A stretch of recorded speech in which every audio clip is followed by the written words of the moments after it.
আসসালামু আলাইকুম। সুপ্রিয় শিক্ষার্থীবৃন্দ, আজকে আমি তোমাদের সাথে আলোচনা করব ডায়েরি লেখার নিয়ম। ডায়েরি প্রথমত আলোচনা করি যে ডায়েরি লেখার উপকারিতা। আমাদের লাইফে 3 থেকে 100%-এর ভিতরে 3 থেকে 4% মানুষ সফল। যদি তাদের জীবনী পর্যালোচনা করা হয় তাহলে দেখা যাবে যে তারা তাদের জীবনে তারা কী করতে চায় তা সেই বিষয়ে তারা খুব ভালোভাবে ধারণা রাখতেন।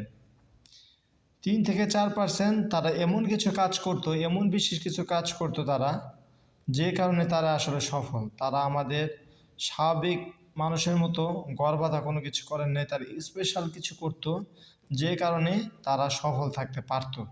ঠিক আছে?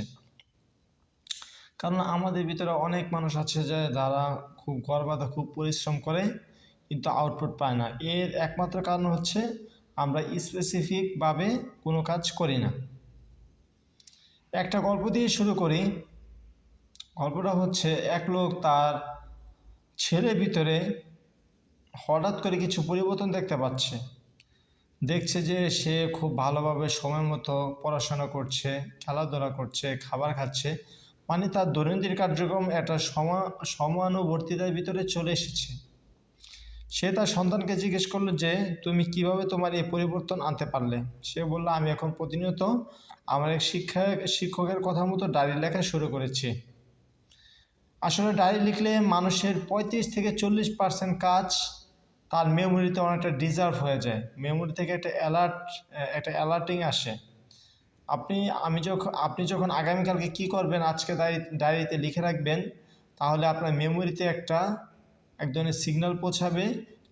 আগামীকালকে আপনার জন্য সেই কাজটা করা সহজ হবে। আচ্ছা, এখন আমরা ডায়েরিতে কি লিখব? আমরা ডায়েরিতে সকালে 3টা ভালো কাজ লিখব। কি কি সে ভালো কাজগুলো হচ্ছে যে, আলহামদুলিল্লাহ আজকে আমি 5 ওয়াক্ত নামাজ পড়তে পেরেছি, আল্লাহ তাআলা আমাকে সুস্থ রেখেছেন, আমার পরিবারের সবাইকে সুস্থ রেখেছেন। এছাড়াও যে কোনো জিনিস, এনিথিং, যে আপনি আজকে কাউকে সাহায্য করেছেন, আজকে আপনার খুব ভালো ঘুম হয়েছে, শুকরিয়া আদায় করা, প্রতিনিয়ত শুকরিয়া আদায় করা। এর মাধ্যমে কি হবে? সকালবেলা ব্রেনকে একটা পজিটিভ থিঙ্কিং দেওয়া, যার ফলে সারাদিন আপনার সময়টা পজিটিভলি কাটবে এবং দিনটা খুব ইফেক্টিভলি আপনি ব্যবহার করতে পারবেন।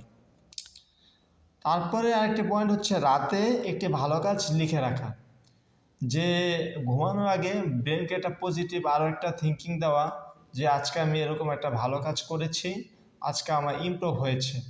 ঠিক আছে? তারপর সকালে ডায়েরিতে আমরা কি লিখব? সকালে প্রথমত আমাদেরকে যে কাজটি করতে হবে সেটা হচ্ছে সাইলেন্স থাকা, নীরব থাকা, ব্রেনকে ফ্রেশ করা। সকালে সাইলেন্স থাকাটা খুব গুরুত্বপূর্ণ। ঠিক আছে?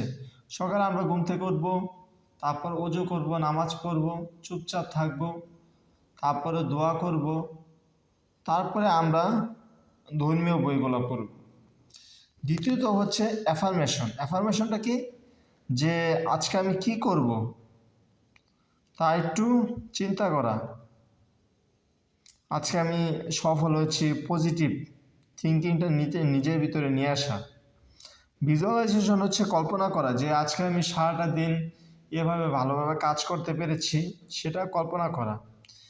চতুর্থ বিষয়টা হচ্ছে ইতে হচ্ছে এক্সারসাইজ করা। এক্সারসাইজের মাধ্যমে আমাদের ব্রেনের প্রতিটা কোষ সক্রিয় হয়। ঠিক আছে? এক্সারসাইজ করা। পঞ্চম হচ্ছে রিডিং, পড়া, ব্রেনকে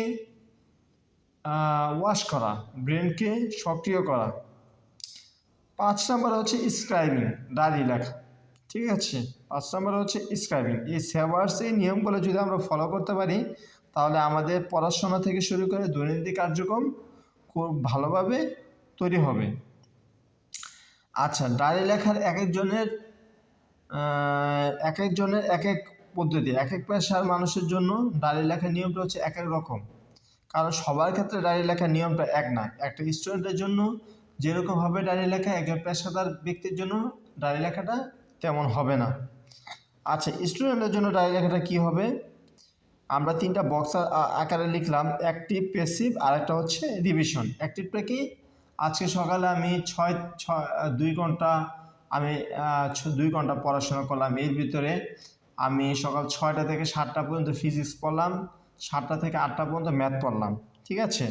আর প্যাসিভটা হচ্ছে যে সময়টাকে বাঁচানো, সময়ের গুরুত্ব দেওয়া, ঠিক আছে। আর রিভিশন হচ্ছে রিভাইজ করা, আমি আজকে সারাদিনে যা পড়লাম তা রিভাইজ করা।